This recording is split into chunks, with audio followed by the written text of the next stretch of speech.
Hi, welcome to another video on my Raspberry Pi 1 with hardware pulse width modulation via direct memory access.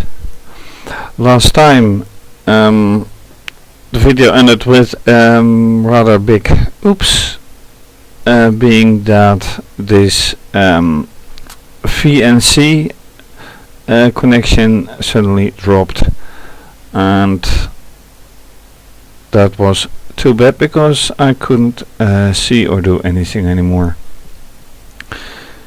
What last time happened also was the discovery that despite the pulse width modulation and the voltage, actually the motor didn't work unless I put it straight to the voltage of 5 volt, and that is not the objective. Now the question is, why doesn't it work like it should? Apparently the voltage is missing. When I put 5 volts straight over the circuit, the LED starts working, but that's not the idea that it should work. So how to go on with this? The idea is, and that is what I ended with last time, was a pulse of 2, well, DMA channel 2, and then time it each time increasing the channel, changing channel actually, because I have 15 DMA channels, and I hope that at least one of them would be effective. On second thought, I think that is hardly necessary or hardly working, because a DMA channel is a DMA channel and it just should work. And then you come to the question, why doesn't it work? As yet I have no idea. I can put a wire in the 5 volts and the motor starts working, and also the LED starts working, because it is wired straight to the motor and straight to the pulse width modulation and straight to the transistor circuit. However, when I look at other circuits I made in the past, you'll have the pulse width modulation giving 5 volts, and that is immediately the problem. It delivered 5 volts. So on other boards it is a 5 volts pulse width modulation and then a very simple transistor circuit. But with pulse width modulation you get frequency, and this is a pulse width, well, a range of pulse width from 0 to 150 so far, and that should change a frequency, but I haven't noticed that yet. So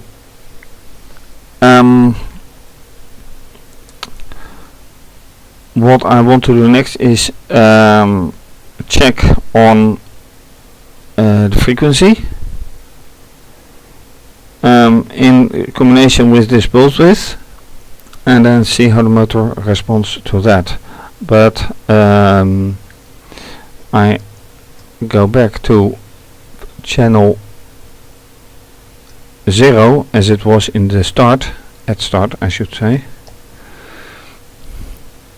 So this is all back to the beginning, and let's do something, at least try something.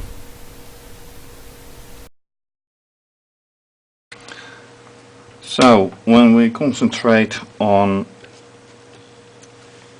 this part of the circuit, we see that the motor is attached to the output of the transistor. Pulse width modulation is functioning as the input to the transistor through this green jump wire, and then that doesn't work. So let me reroute this wire like this, and in order to get something, let's first measure the frequency, and in order to get that I of course need to run the program. So let's do that.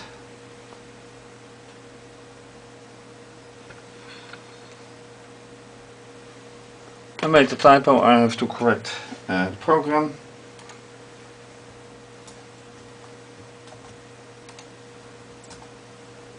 Now it works too rapidly actually, but let's just try something.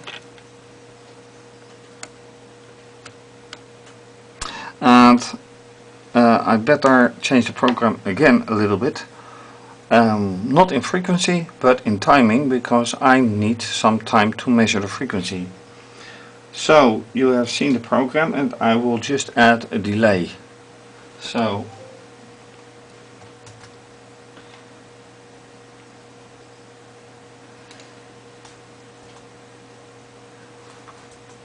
I put in time.sleep for 2 seconds, and that will do.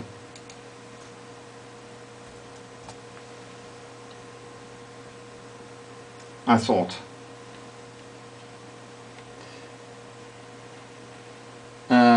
Oh, I see what I do. I put the sleep in the wrong place.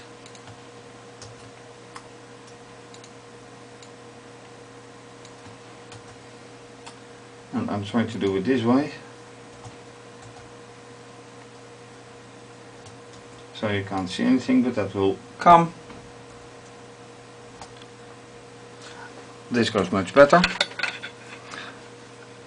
So now I can measure a frequency each 2 seconds.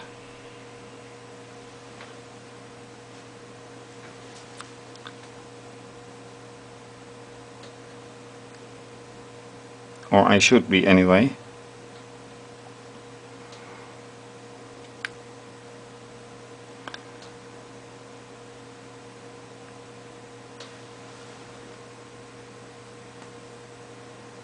It's now at a pulse width of 17,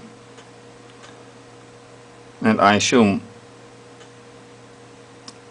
well, that has to be then 7 kilohertz. And given the fact that in different in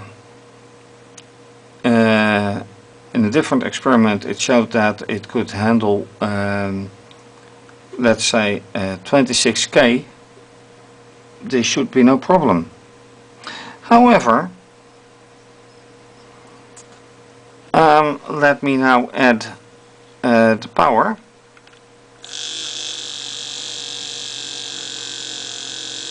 And now you see a jump to 11 and 12 kilohertz. I remove it, and it goes down to 7. Now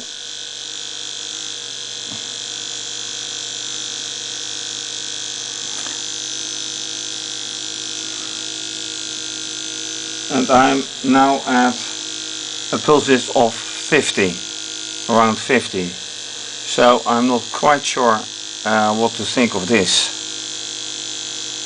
Is this actually a good result, or isn't it? And it's at 60 now, but I see no clear result. So, not sure what this means. Without measuring, I just listen to the sound of the motor, and I notice it has a quite high rotation speed. So let me measure now, and it says it's 8 kilohertz, but it is now back to it reached 150 and it is now at its lowest under 10. So I thought 150 would actually be a very high frequency and a rotational speed, but apparently I was wrong. So let me do the same with a different DMA channel. I will do this off screen. I stop the program and the motor just keeps running.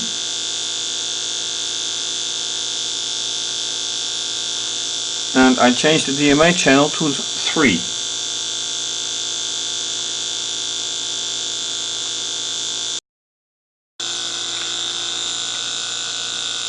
In the meantime, the frequency, the pulse width has gone up to 120, 130, and with this mass probe, the ground probe, whatever you call it, attached to the mass, we are still at 350 kilohertz. So this raises to me the question, which values of the pulse width actually change the frequency? Because with a changing pulse width you should change the frequency. And now I'm still at 350 something, now I'm at 6-7K.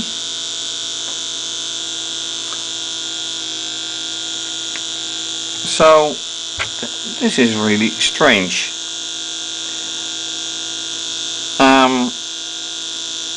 If I move it up to from 150 to whatever, is it percent? I think I should check on that. Is it microseconds? I think microseconds, but then how long is a pulse? If you have a frequency you can count to 2 milliseconds, other way round of course as well, and for sure 1 hertz is 1 period per second. But how long is the period? That is the big question. So with that in mind, I think I'll do some more background research on this pulse width frequency with DMA and hardware pulse width modulation, because this with a steady frequency of 350 Hertz, it just doesn't make sense.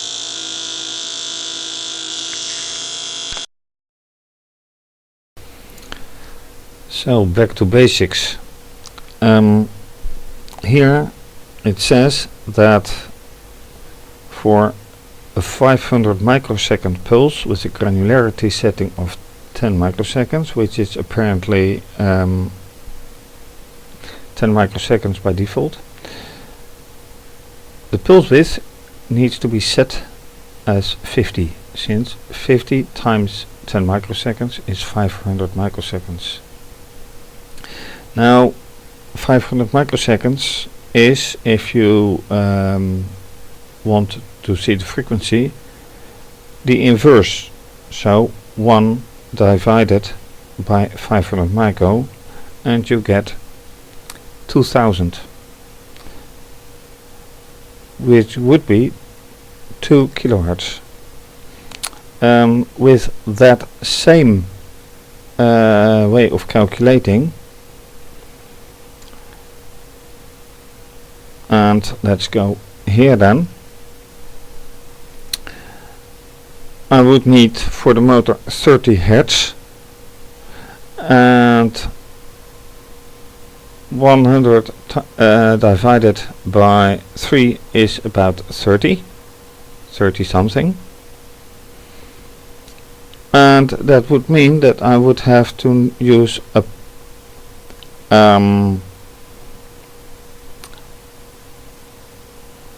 like this of 30,000.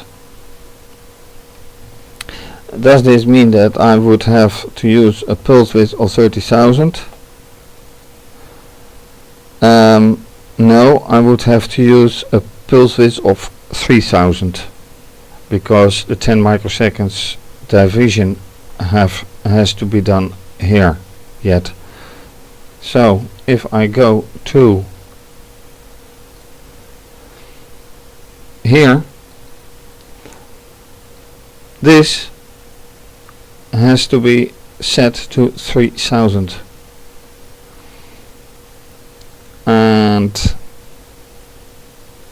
okay, the only way to do this is to say, okay, I am commenting out this, taking this line, and then say, alright, let's make this 3000. If my assumption is correct, then I would end up with a frequency of 30 Hertz.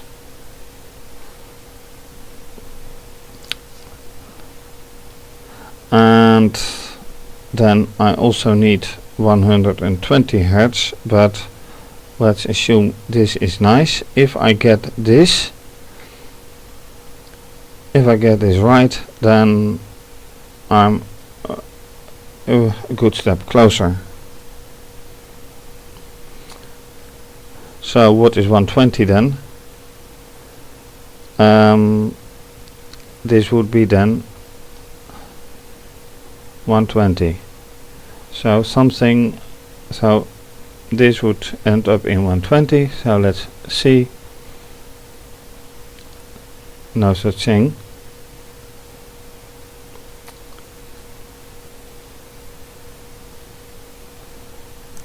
Nope. That would be a lot smaller actually.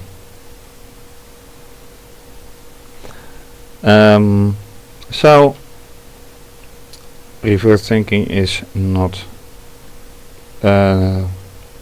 easy, but we'll get there.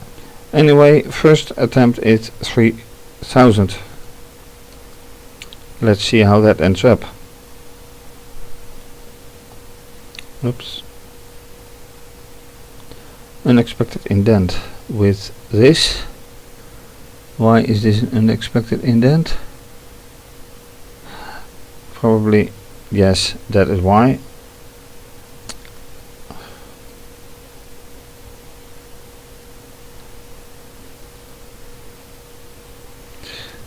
I have to add spaces.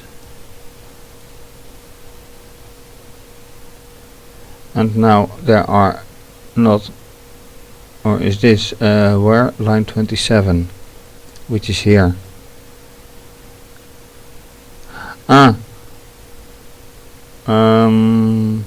Alright.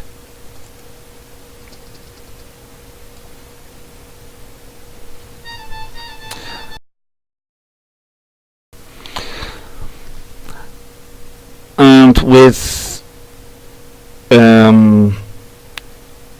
starting the new value, I get this error. Cannot add pulse to channel 1999. and I have no clue if that is this value. So let me change to 1000, see if that is the same idea. X is not defined. Yeah, right. So let's comment out this, since it is directly dependent on this code. Let's do it again. This works. 2000.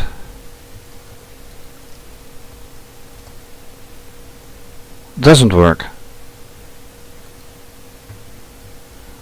1500. Works. 1900. Oops. Works. 1990. Well, 1950. Works. 1999. Works.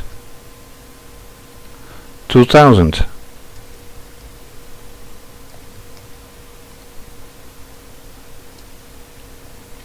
Doesn't work. Ouch. Will this imply that I will not be able to reach my frequency, my desired frequency of 30 Hz? I don't know. Let's see. Let's go back to 1999. What frequency does this give? Off-screen measurement.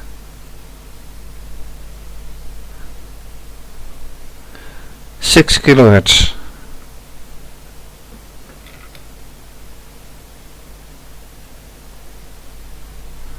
This gives 6 kHz. And when I release the mass probe, it's 7 kHz, and this is a big ouch. Okay, let me engage the motor again. Alright, different in the way that when I apply power, it gives 350 Hertz, and I have now a steady pulse width of 1999.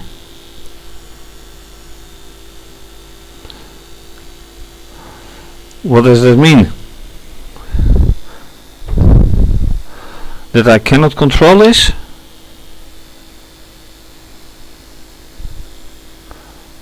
I'm not quite sure. I don't think channel will matter, DMA channel. Let me change DMA channel back to 0.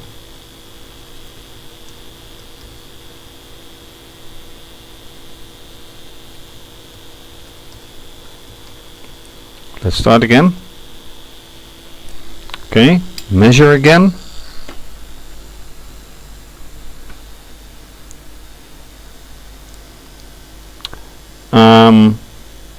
Almost the same. Yeah, it is the same. 350 kilohertz.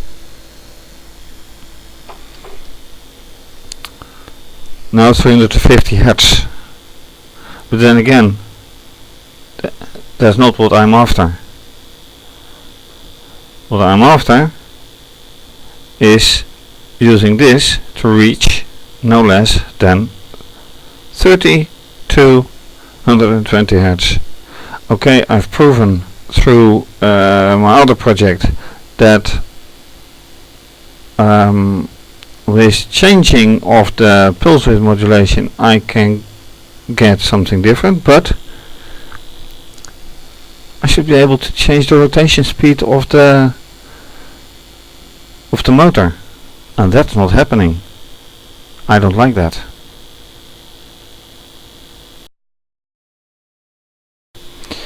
So now I have this pulse width of 1999, and that should of course resemble the frequency. So back to math,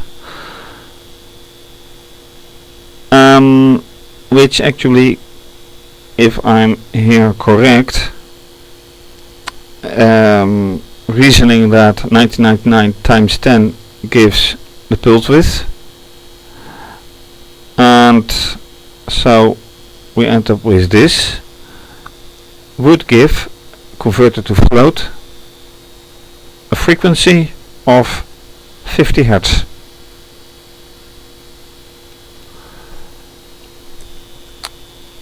Is it indeed 50 Hertz what I'm measuring?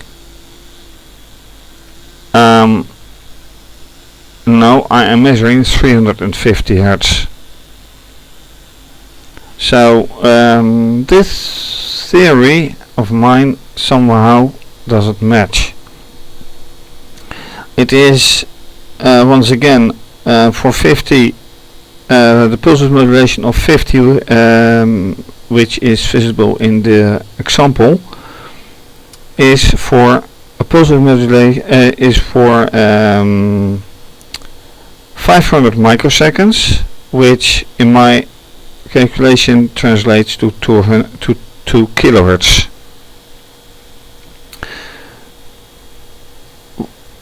So 1999 times 10 gives then 19,990, which then converts to 1 divided by 999 times 19,990 times 10 to the power minus 6 gives this, converted to float, is 50, comma something. So yes, this is a correct thing, but it doesn't work out. Unless my multimeter is completely off, but it is set to a maximum of 20 kilohertz, and in my opinion 50 hertz is way below the 20 kilohertz. So is this working out? I'm not convinced. So will this work? Well, the software pulse modulation is proven to work with LEDs in combination with resistors. Will I be able to control a motor like this purely by pulse width modulation? I have my doubts. I really have my doubts at this moment. Alright, let's take a look at the circuit once more.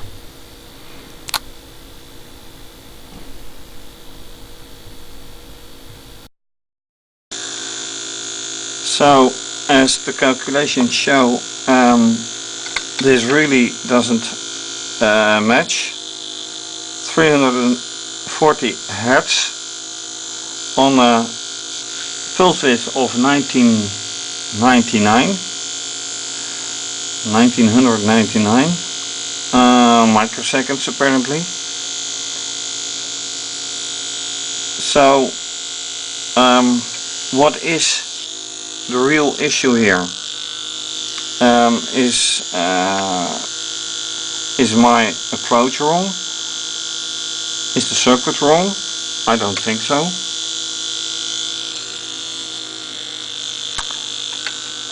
Let's measure on a different position. It's the same.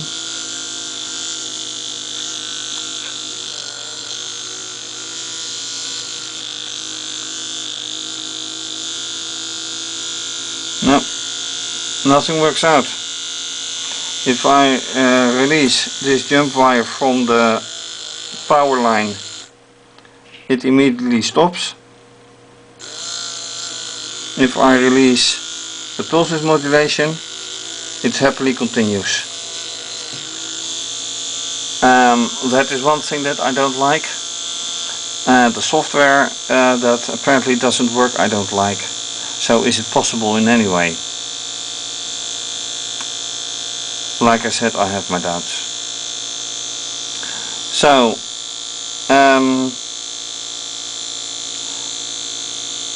I really have to think about all of this, if it is possible anyway. I can change it by using the op amp and the pot meter, but that is obviously not the objective. For now, thank you for watching. If you like my video and haven't subscribed to my channel yet, please do so. Also see my Instagram that you can find on my website. And if you may consider to make a small donation in support to my blog and videos. And this is most likely to be continued.